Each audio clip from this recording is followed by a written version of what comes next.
रविंद्रनाथ टैगोर ने शांति निकेतन शुरू किया, शांति निकेतन यानी शांति का निवास। बचपन में मैं हमेशा शांति निकेतन जाने के सपने देखता था, लेकिन मुझे कभी नहीं पता था कि मैं खुद यहाँ एक शांति निकेतन बनाऊंगा। हम अपनी असली ताकत को नहीं जानते। हम खुद को कम समझते हैं, खुद को अंडर एस्टिमेट करते हैं। 15 साल की उम्र में मैं पंडित राधाकृष्णन की इंडियन फिलॉसफी की 2 किताबें पढ़ रहा था। जब मैं अपनी लाइफ को याद करता हूँ तो ये सभी मेरे मुख्य पॉइंट्स रहे हैं, महात्मा गांधी से शुरू होकर रविंद्रनाथ टैगोर और फिर पंडित राधाकृष्णन तक। पंडित राधाकृष्णन के बाद मैंने बहुत सारी इंग्लिश लिटरेचर पढ़ना शुरू किया, शेक्सपियर की, मिल्टन की, रशिया की लिटरेचर, टॉलस्टॉय, तर्जनी जैसे महान मास्टर्स को पढ़ा। विलियम शेक्सपियर का एक स्टेटमेंट है, होरेशियो, स्वर्ग और धरती पर ऐसी बहुत सी चीज़ें हैं जिनके बारे में तुम्हारी फिलॉसफी ने कभी सपने में भी नहीं सोचा होगा। हम जानते ही क्या हैं। मिल्टन ने पैराडाइज लॉस्ट में कहा था, दिमाग अपने आप में स्वर्ग को नरक और नरक को स्वर्ग बना सकता है। टॉलस्टॉय ने वॉर एंड पीस के बारे में लिखा, ये दुनिया युद्ध से भरी है, पर कहीं कहीं शांति के नखलिस्तान भी हैं। साल 1980 में मैंने लॉब्संग रामपा की किताबें पढ़ी। मेरे सामने एक बिल्कुल नई दुनिया खुल गई, एस्ट्रल ट्रैवल की दुनिया, आकाशिक रिकॉर्ड्स की दुनिया और थर्ड आई की दुनिया। साल 1979 में एक दिन लॉब्संग रामपा ने मुझे दर्शन दिए और कहा, मेरी सारी किताबें पढ़ो। फिर मैंने जाकर उनकी सारी किताबें खरीदी और पढ़ी। उन्हें पढ़कर मेरे अंदर एक बहुत बड़ी शांति आ गई। उससे पहले मैं हर जगह जा रहा था, ब्रह्म कुमारी, ट्रांसेंडेंटल मेडिटेशन, जिद्दू कृष्णमूर्ति से लेकर रमण महर्षि तक, हर जगह आप जहाँ भी कहें। कौन नहीं जाता? सच किसे नहीं चाहिए? सबके साथ यही होता है। आखिर में अपने एक दोस्त की मदद से मैं आनापानसती ध्यान तक पहुंचा और फिर उससे सारे दरवाजे खुल गए। जो चीज़ मेरी जीभ के लिए मीठी है वो आपकी जीभ के लिए भी मीठी होगी।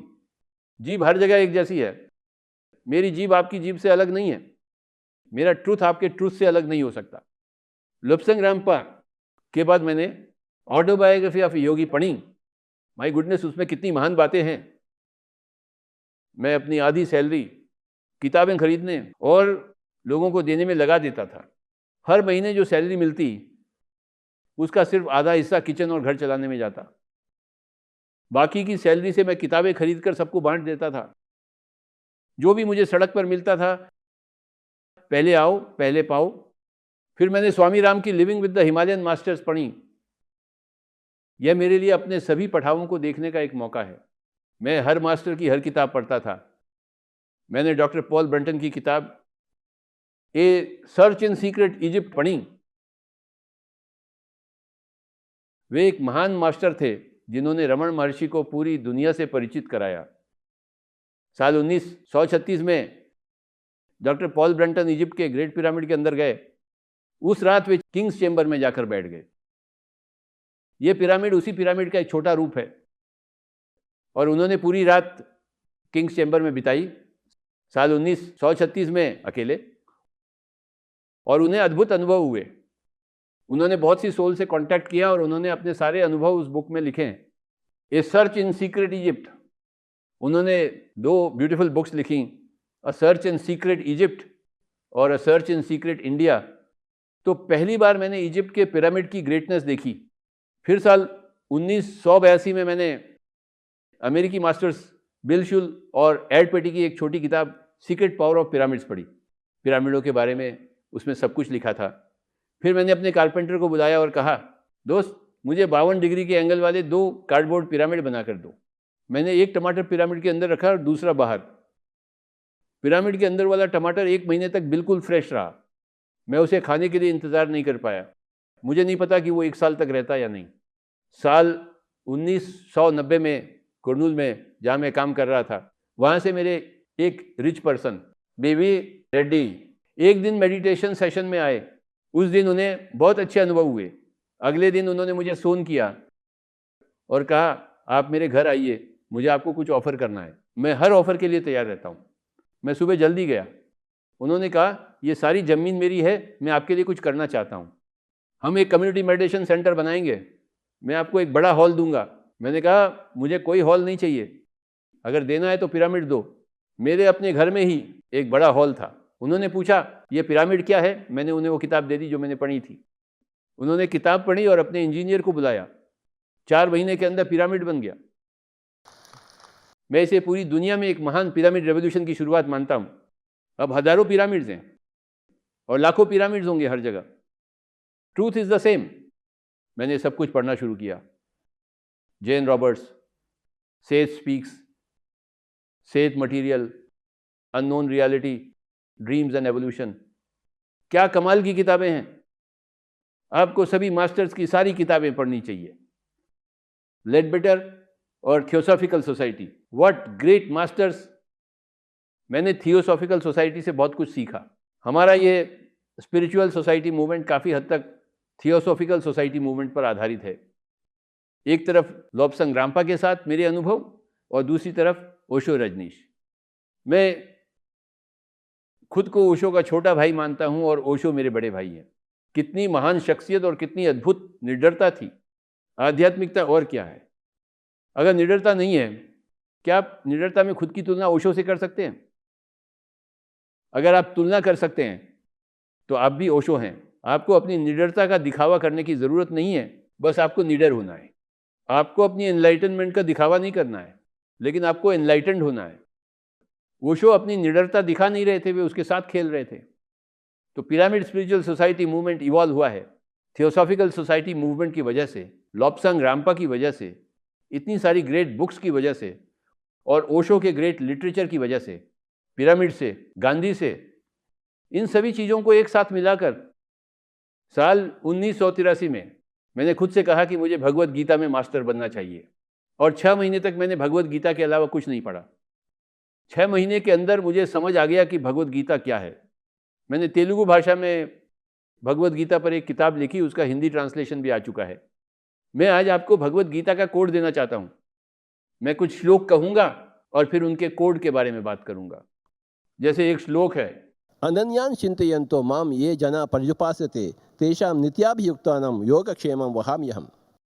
आपको इस श्लोका का अध्ययन करना चाहिए। अनन्यान् चिन्तयन्तो मां ये जना पर्युपासते तेषां नित्याभियुक्तानां योगक्षेमं वहाम्यहम्। अनन्याश्चिन्तयन्तु का मतलब है बिना किसी दूसरे विचार के। यो मम ये जना पर्युपासते मतलब जो भी मेरे प्रति डेडिकेटेड है, जो मेरे प्रति डिवोटेड है। तेषा नित्याभियुक्ता नाम मतलब ऐसे लोगों के लिए। और हर समय मैं उनके योग और क्षेमा का ध्यान रखूंगा। उनकी आध्यात्मिक प्रगति और उनके भौतिक कल्याण का, योग आध्यात्मिक प्रगति है और क्षेमा भौतिक कल्याण है, मैं उनका ध्यान रखूंगा। जो भी मेरे प्रति डेडिकेटेड है, बिना किसी दूसरे थॉट के। जब आप घर वापस जाएं, उस श्लोक को फिर से देखिएगा और उसे गहराई से समझने की कोशिश कीजिएगा। कुछ भी इतनी आसानी से नहीं मिलता। इस गहरे अध्ययन में मुझे 6 महीने लगे। साल 1983 में, फिर साल 1984 में मेरे भाई हांगकांग से एक बड़ी किताब लाए चाइनीज फिलॉसफी की। मैंने 6 महीने तक वो किताब पढ़ी। Right from Confucius to Mao Tse tung, सभी ऐसे ग्रेट मास्टर्स को, चुआंग-त्सु, लाओ-त्सु, हजारों मास्टर्स के बारे में बिग बुक 1500 पेजेस की। 6 महीने तक मैंने उस ग्रेट बुक को पढ़ने के अलावा कुछ नहीं किया। सच को हर आयाम से 360 डिग्री से समझने के लिए आपको पढ़ना पड़ता है। तो यह श्लोक, अनन्यान् चिन्तयन्तो मां ये जना पर्युपासते तेषां नित्याभियुक्तानां योगक्षेमं वहाम्यहम्। मैं ध्यान रखूंगा। आप खुद को बिना किसी दूसरे विचार के मुझे समर्पित कर दो। यहाँ श्लोक के पहले भाग में हमेशा माम आता है और दूसरे भाग में अहम। यही कोड है। लोग इसे गलत समझते हैं और गलत मतलब निकालते हैं। मैं इस कोड को डिकोड कर सका। किसी भी कोड को समझना आसान नहीं है। श्लोक के पहले भाग में हमेशा माम आता है और दूसरी लाइन में अहम। अहम का मतलब है सभी सूक्ष्म जगत के मास्टर्स, और माम का मतलब है आपका अपना हायर सेल्फ। खुद को अपने हायर सेल्फ को समर्पित कर दो, फिर बाकी सभी लोग आपकी मदद करेंगे। बच्चा आपको खुद ही डिलीवर करना होगा। बाकी सब लोग सिर्फ उस डिलीवरी में आपकी मदद कर सकते हैं, पर वो बच्चा आपको खुद ही डिलीवर करना होगा। आपकी मदद कौन कर सकता है? तो आपको ये खुद करना है। तो बिना किसी और विचार के खुद को अपने ध्यान को समर्पित कर दो यही मीनिंग है। लोग गलती करते हैं, सोचते हैं कोई कृष्ण है, कोई जेसस है जो हमें बचा लेंगे, यानी वो हमारे सेवियर हैं। पर सच तो ये है कि कोई भी आपका सेवियर नहीं है। आप गलत मतलब निकालते हैं क्योंकि आप सिर्फ संस्कृत जानते हैं, आप आध्यात्मिकता नहीं जानते। जो लोग सिर्फ संस्कृत के विद्वान हैं वे भगवत गीता नहीं समझ सकते। ये बात पहली नज़र में ही गलत और नामुमकिन है। भगवत गीता को सिर्फ वही मास्टर डिकोड कर सकता है जिसकी तीसरी आंख खुली हो, कोई और नहीं। ये सिर्फ संस्कृत की रचना नहीं है, आपको इसके सही शब्दों को और इसके पीछे छिपे कोड को समझना होगा। अनन्यान चिंतयन्तो माम, माम मीन्स मी। माम का मतलब कृष्ण नहीं, आप खुद हैं। इसी वर्ड माम का एक और यूज है, जैसे एक और श्लोक है, यो माम पश्यति सर्वत्र सर्वम च मयि पश्यति। यहाँ फिर माम और मई आया है। फर्स्ट पार्ट में यो माम, जो खुद को हर चीज में देखता है, सर्वम च मयि पश्यति, जो हर चीज को अपने अंदर देखता है, यही इसका मतलब है। कृष्ण सिर्फ दूसरे पार्ट में आते हैं जहां वे बाकी सभी एस्ट्रल मास्टर्स को रिप्रेजेंट करते हैं। बच्चा तो आपको ही डिलीवर करना होगा, पर बाकी सब लोग दूसरे कामों में आपकी मदद करेंगे। आपका बच्चा आपका ही है। श्लोक के हर स्टैंजा में जहां भी माम या मई आता है वहां मेहनत आपको ही करनी है, यानी डिलीवरी आपको ही करनी है। बाकी सारी चीजें आपकी हेल्प करने के लिए वहां होंगी। जैसे गर्म पानी और साफ तौलिया, जब बच्चा बाहर आता है तो उसके बाद बहुत सारे काम होते हैं जो माँ खुद नहीं कर सकती। माँ तो डिलीवरी के बाद पूरी तरह थक जाती है, पर वहाँ बाकी सब लोग होते हैं, परिवार के सदस्य होते हैं। भगवत गीता में अहम का मतलब है हमारे परिवार के सदस्य। जब आपकी मृत्यु होती है, यानी जब आप अपना शरीर छोड़ते हैं, तो 2 मास्टर्स आपको लेने आएंगे।